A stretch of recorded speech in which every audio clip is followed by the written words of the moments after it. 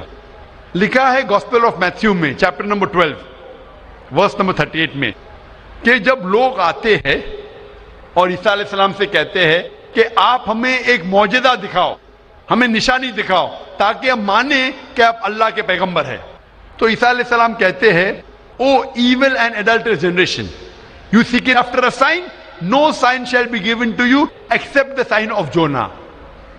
عیسیٰ علیہ السلام کہتے ہیں, انہیں گالی دیتے ہیں اور کہتے ہیں کہ آپ کو کوئی نشانی دی نہیں جائیں گی, کوئی معجزہ دی نہیں جائیں گا, صرف سائن آف جونا, یونس علیہ السلام کی نشانی.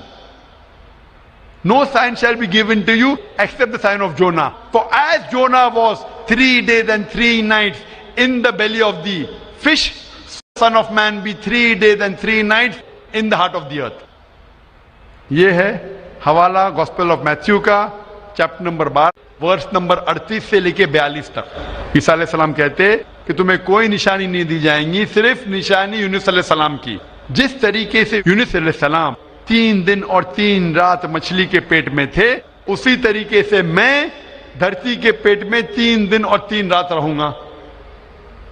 ابھی ہمیں جاننے کے لیے کہ سائن آف جونا کیا ہے, یونس علیہ السلام کی نشانی کیا ہے, ہمیں جانا پڑے گا دا بک آف جونا. ایک بائبل میں کتاب ہے جس کا نام ہے جونا, یونس علیہ السلام. یہ کتاب صرف 2 پیج کی ہے, یہ بہت چھوٹی کتاب ہے بائبل میں. اس کتاب کی شروعات میں لکھا ہے کہ اللہ سبحانہ و تعالیٰ نے اپنے پیغمبر یونس علیہ السلام کو کہا تھا کہ اپنا پیغام پہنچاؤ, آپ جا کے پیغام پہنچاؤ نینوہ کے لوگ کی طرف. یونس علیہ السلام بائبل کے مطابق کہتے ہیں وہ ڈرتے ہیں کہ یہ لوگ کیا پیغام سمجھ پائیں گے, اسی لیے نینوہ جانے کے بدلے وہ ایک کشتی میں سوار ہوتے جوپا کی طرف. اور اس وقت ایک سپرسٹیشن تھا, سپرسٹیشن مطلب اندھ وشواس تھا کہ اگر کوئی اپنے مالک کا کہنا نہیں مانتا اور مالک کی نافرمانی کرتا ہے تو ایک سٹارم آ جاتا ہے سی میں, دریا میں ایک سٹارم آتا ہے. تو سٹارم آنے کی وجہ سے لوگ کہتے ہیں کہ ہم میں سے کسی ایک نے اپنے مالک کی بات نہیں مانی. یہ سب لکھا ہے بائبل میں بک آف جونا میں. یونس علیہ السلام کیونکہ اللہ سبحانہ تعالیٰ کے پیغمبر تھے, بائبل میں لکھا ہے کہ انہوں نے بات مان لی اور کہا کہ میں اپنی مالک کا کہنا نہیں مان رہا ہوں اور نینوہ کے بدلے جوپا جا رہا ہوں, تو میری وجہ سے یہ سٹارم آیا. سٹارم کو کیا کہیں گے دریا میں؟ سٹارم, طوفان. طوفان, یہ طوفان دریا میں کیوں آ رہا ہے؟ کہ طوفان یونس السلام کہتے کہ میری وجہ سے آ رہا ہے, کیونکہ میں میری مالک کی بات نہیں مان رہا ہوں. اور اس وقت یہ اندھ وشواس تھا, سپرسٹیشن تھا کہ جو مالک کی بات نہیں مانے گا اس کو دریا میں پھینکیں گے تو طوفان ختم ہو جائے گا. تو یونس علیہ السلام کہتے کہ میری غلطی ہے, مجھے پھینکو. تو کیا کرتے لوگ یونس علیہ السلام کو پکڑ کے دریا میں پھینکتے ہیں. تو مجھے یہ پوچھنا ہے کہ یونس علیہ السلام کو جب دریا میں پھینکتے ہیں, بائبل میں لکھا ہے, تو یونس علیہ السلام زندہ تھے یا مردہ تھے؟ Sister, when Jonah was thrown into the water, I want to ask you the question, was Jonah dead or alive? He was alive. He was alive, زندہ تھے. ماشاءاللہ صحیح فرما رہی ہے. طوفان اتنا زور کا آ رہا تھا, طوفان میں اگر ایک زندہ انسان کو ڈالتے ہیں, وہ طوفان میں دریا میں انسان مرنا چاہیے, لیکن یونس علیہ السلام مرے یا زندہ تھے؟ He ought to die in the storm. Was he dead or was he alive? He was still alive. ماشاءاللہ صحیح جواب ہے. کہ طوفان میں مرنا چاہیے لیکن کیونکہ وہ اللہ کے پیغمبر سے زندہ تھے. اس وقت ایک مچھلی آتی ہے اور مچھلی ان کو نگل لیتی ہے. A fish comes and gobbles them up. مچھلی کی پیٹ میں یونس علیہ السلام زندہ تھے یا مردہ تھے؟ In the belly of the fish was Jonah dead or alive? He was alive. He was alive. وہ زندہ تھے. مچھلی کے پیٹ میں 3 دن مچھلی یونس علیہ السلام کو پیٹ میں لے کے بائبل کے مطابق وہ گھومتی ہے, سارے سمندر گھومتی ہے 3 دن تک. مچھلی کی پیٹ میں سفوکیشن, نہ برابر سے انسان سانس لے سکتا ہے نہ جی سکتا ہے. انسان کو مرنا چاہیے یا جینا چاہیے؟ مرنا چاہیے. لیکن یونس علیہ السلام زندہ تھے یا مر گئے؟ جونا, though he was 3 days, he was there in the belly of the fish. For 3 days the fish took him in the water. He ought to die. Was Jonah yet dead or alive? He was still alive. He was still alive. ماشاءاللہ ابھی تک زندہ تھے. بہن صحیح جواب دے رہی ہے. 3 دن کے بعد وہ مچھلی یونس علیہ السلام کو الٹی کر دیتی ہے, مطلب پیٹ میں سے باہر نکلتے یونس علیہ السلام اور وہ سمندر کے کنارے پہ آتے ہیں. زندہ یا مردہ؟ The fish vomits out Jonah, peace be upon him, and throws him onto the shore. When Yunus alayhi salam, when Prophet Jonah was thrown on the shore, was he dead or alive? He was alive but unconscious. Alive but unconscious. After some time, did he gain consciousness or not? Yes, he did. Fine. Finally he was conscious and alive, no? Alive. Fine. Alive. So alive, alive, alive, alive. Miracle of a miracle of a miracle of a miracle. وہ زندہ تھے. ایک زندہ آدمی کو دریا میں جب پھینکتے مرنا چاہیے, نہیں مرتے ہیں, زندہ رہتے, معجزہ. طوفان میں مرنا چاہیے, نہیں مرتے, زندہ رہتے, معجزہ. مچھلی آ کے نگل لیتی ہے, مرنا چاہیے, زندہ رہتے, معجزہ. مچھلی 3 دن تک ان کو سمندر میں گھماتی ہے, مرنا چاہیے, نہیں مرتے, معجزہ. مچھلی ان کو الٹی کرتی ہے دریا کے کنارے پہ, وہ زندہ رہتے, معجزہ. معجزہ کا معجزہ کا معجزہ کا معجزہ. ابھی یہاں عیسیٰ علیہ السلام کہتے ہیں کہ جس طریقے سے یونس علیہ السلام مچھلی کے پیٹ میں 3 دن 3 رات تک رہیں, اس طریقے سے عیسیٰ علیہ السلام دھرتی کے پیٹ میں 3 دن اور 3 رات تک رہیں گے. Now sister, I want to ask you, according to you, when Jesus Christ, peace be upon him, was in the sepulchre, was he dead or alive? He was alive. He was alive. So if he was alive, then how was he crucified? Crucified means someone dying on the cross. بہن کہہ رہی کہ عیسیٰ علیہ السلام جب ان کو لے کے گئے تھے قبر میں, وہ زندہ تھے. تو کروسیفائی ہونے کے لیے, سولی پہ مرنے کے لیے انسان کو مرنا چاہیے. تو وہ بائبل کے مطابق وہ سولی پہ لگایا گیا تھا لیکن مرے نہیں, انہیں اتارا گیا تھا, وہ زندہ تھے. اور جب قبر میں لے کے گئے تھے سپل کر, اس ٹائم بہت لمبی چوڑی قبر ہوتی تھی, بوگدا ہوتا تھا, بڑا بوگدا ہوتا تھا جس کے اندر انسان کھڑا بھی ہو سکتا تھا. 3 دن اور 3 رات تک عیسیٰ علیہ السلام فرماتے کہ جس طریقے سے یونس علیہ السلام 3 دن اور 3 رات مچھلی کے پیٹ میں رہیں, اسی طریقے سے میں 3 دن اور 3 رات دھرتی کے پیٹ میں رہوں گا. اس کا مطلب عیسیٰ علیہ السلام زندہ تھے. اگر زندہ تھے تو سولی پہ نہیں مرے ہو. تو اسی لیے بائبل کے ذریعے یہ ایک طریقہ ہے ثابت کرنے کے لیے کہ عیسیٰ علیہ السلام سولی پہ نہیں مرے, وہ زندہ تھے. اور قرآن مجید کی بات صحیح ہے کہ وما قتلوا وما صلبوا, نہ وہ سولی پہ مرے نہ ان کا قتل کیا ہے. یہ صرف ایک شک اور شبہ ہے. Hope that answers the question, sister. Thank you. Sister, I would like to ask you that now do you believe that Jesus Christ, peace be upon him, did not die on the cross?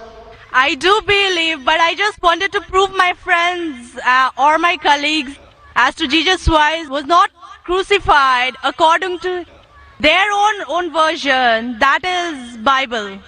What's your name, sister? What's your name, sister? I am Sahadia Naz and I'm a teacher by profession. You're a Muslim?